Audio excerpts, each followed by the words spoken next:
Hey everyone, The Last Frontier opens with a brutal, hardcore lesson. On a prisoner transport flight, a masked inmate tries to break out, using his own teeth. Think he just wants to run? What the masked inmate is setting up is far worse than an escape. The story begins on a prisoner transport aircraft. In the back row, the masked man suddenly twists his neck, crack, and forces a tooth to snap off. The tooth drops into his palm, and in that instant, you see it. A thin wire hidden in the root. He feeds the wire into the lock and works the mechanism little by little, prying at the core. It looks like a jailbreak. But here's the problem. This is a plane. Even if he unlocks the chains, does that make him vanish mid-flight? The move doesn't make sense unless he's got a second step. Roll back a moment. 8 U.S. Marshals just escorted him onto the aircraft. Everyone else gets standard prisoner handling. He doesn't. His hands and feet are locked down with heavy chains. A respirator-style mask and headphones go on, then a black hood over everything, locked at the back, with a clear instruction: no communication. The masked man is pinned to the last row. The chain at his feet is clipped directly to the seat frame. A marshal sits on each side. The plane disappears into the night. An hour later, prisoners and marshals are drifting toward sleep. The masked man moves again, using the wire in his tooth like a pick and continuing to work the lock. Just when you think he's about to slowly free himself, the next second, one side of the aircraft is blown open. Oxygen masks drop. Violent airflow tears through the cabin like an invisible hand sweeping everything loose. Prisoners scream for help. The pilot spots an engine fire and calls ATC for guidance to land, but the signal is already dead. Seatbelts become meaningless. 2 prisoners are sucked out into open air, and a U.S. Marshal is pulled out right after them. The cabin turns into complete chaos. The logic clicks here. He isn't picking locks to escape on a plane. He's picking locks to break free inside the chaos the explosion creates. The script lets you think it's a small problem first, then wipes out order with a major disaster. That's a classic expectation smash. Once the rules are gone, you can't look away, because you need to know what his next move is.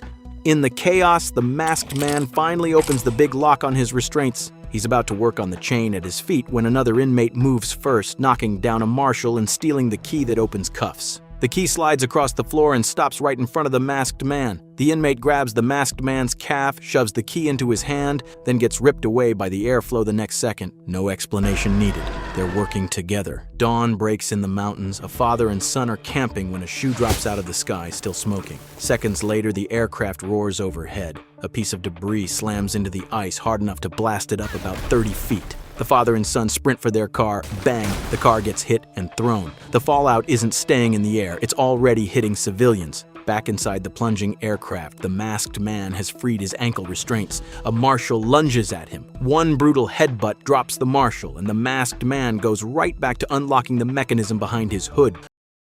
A group of marshals rush in to swarm him, but the masked man puts them all down. Right as he frees the restraints on his hands, the aircraft pitches into a violent dive and prisoners hang upside down in midair. Yet the masked man moves down the aisle with unnerving control, forces his way out of their grip, and unlocks the final lock at the back of the hood. Then the plane slams into the trees, grinds along the ground, and finally stops. The engine catches fire. Prisoners ignite, screaming as they roll in the snow trying to put themselves out. A bearded inmate steps out through the firelight.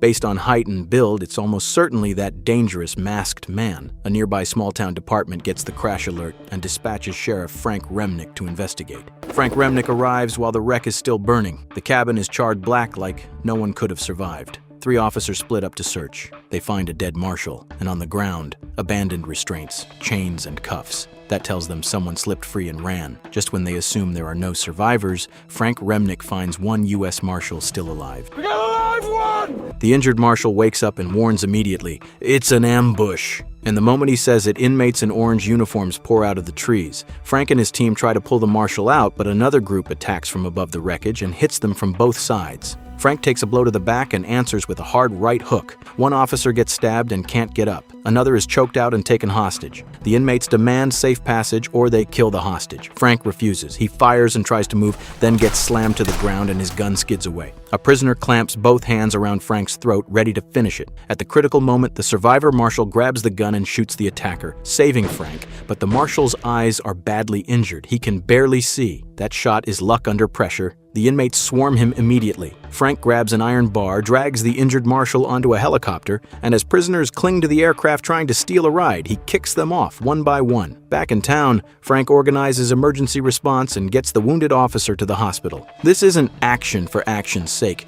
It establishes that Frank Remnick can fight, and he'll push through pain, but he isn't invincible. The more battered he looks, the more believable it becomes when the antagonist starts controlling him later. The danger feels real because he isn't surviving on plot armor. Frank gathers his team. The crash site is about 2 miles out. There were dozens of inmates on board, men and women, and some may be armed. The valley has to be locked down or civilians in town are going to get hurt. Meanwhile, the bearded man trudges through snow. When hunger hits, he kills a rabbit and eats. In Alaska's -4-degree cold, he's underdressed and running out of time. By night, he reaches a small cabin. A hunting dog outside won't stop barking. Inside, an old man senses danger, opens a drawer, and reaches for a gun. The old man freezes because the voice isn't coming from the door. It's coming from behind him. You looking for this, Crinky?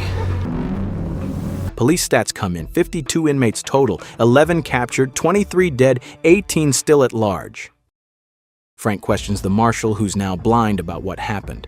The marshal says he doesn't know much, only that the aircraft diverted to an Air Force base to pick up a high-risk masked prisoner, and then the explosion happened. The marshal adds one chilling line: once that masked man's feet touch the ground, nobody will ever catch him again. The blind marshal is taken to the hospital for treatment. The nurse assigned to him is Sarah Remnick, Frank's wife. After the crash, the CIA sends a female agent, Sydney Schofield, to Alaska. Her mission is to recover the masked man. Frank doesn't hide his hostility because that masked man is the reason he lost an officer. Sydney explains the truth. The masked man's name is Havlock. Havlock was trained as a CIA asset, supposed to stage a fake defection to expose an internal mole stealing intelligence, but he defected for real. Havlock knows too many secrets, so Sydney has to bring him back. Havlock was willing to blow up a plane just to break out. A location ping finally comes in, sent by a retired weather observer. Frank moves immediately with a team to make the arrest. At the cabin, Havlock is treating his wounds, and strangely, he hasn't killed the old man. That doesn't match someone reckless enough to trigger a mid-air explosion. Havlock packs to leave. The dog barks again. Something feels off. Havlock checks the window and sees the radio indicator lit. He realizes he's been exposed. The old man is the weather observer. Havlock slaps the old man to the ground. Frank's team arrives. Havlock is gone and the old man is tied up. All right, Ted. Where is he? Then Havlock bursts in from outside and opens fire. 2 officers die instantly. Frank hears the shots and charges in. Havlock fires toward him, bolts outside, grabs the old man with one hand, raises the gun with the other and threatens, "Let me walk, or the old man dies." The officers freeze. Nobody dares to close the distance. Sydney grabs an axe and chops through a nearby chain. The hunting dog lunges to defend its owner and tears into Havlock. Within minutes, the man stops moving. Sydney flips the body over and realizes the truth. This isn't Havlock. So where is the real Havlock? Catching a fake Havlock is a classic information gap punch. You think the case is closing? Then the story tells you the real threat was never standing where anyone could see him. It also hints Havlock's weapon isn't just violence, it's identity and information control, like chasing a shadow that can swap skins. Sydney is already thinking the same thing. She goes back and checks the bodies. One inmate has no bruising on the wrists. If someone had been cuffed and fought back, marks would be there, but the neck has strangulation marks.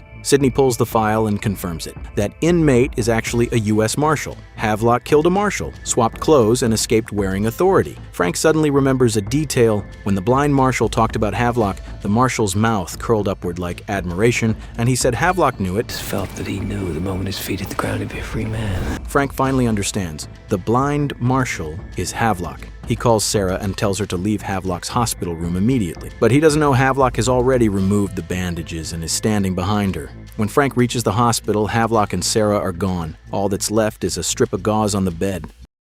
Frank is frantic and orders a manhunt. Then Havlock hacks into the hospital PA system and taunts him in public. He apologizes for dragging Frank into the center of the storm, but says he doesn't trust the CIA, so he had to kidnap Sarah and force Frank to do one job. When the job is done, he'll release her. Police later discover Havlock visited Frank's home before disappearing. Frank doesn't understand why. Sydney explains it's Havlock's method. When he targets someone, Havlock studies that person's routines first. Frank finds a camcorder in storage, and Sarah's ring is on the floor, meaning the video was recorded there. Frank opens the computer and sees the kidnapping footage. Sarah forces herself to stay calm and says, Havlock demands the inmate from seat 12A. Hand him over, and she can come home. Frank must come alone, no police, and the deadline is 4 p.m. today. Sarah is in Havlock's hands. Havlock says he believes Frank will cooperate because if Frank refuses the trade, Sarah will say goodbye. Frank is furious. Agreeing means he doesn't deserve to wear the badge. Sydney reminds him this is the only chance to save Sarah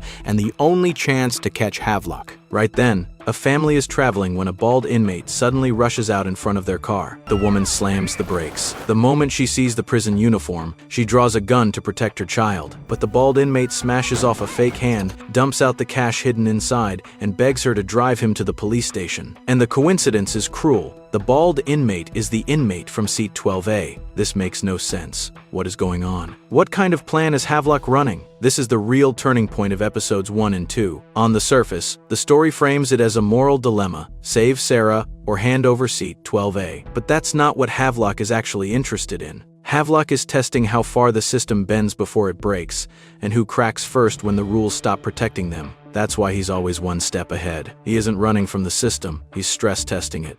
This recap covers The Last Frontier, episodes 1 to 2. If you want the rest, leave a comment. Don't forget to like and subscribe. I'll see you next time.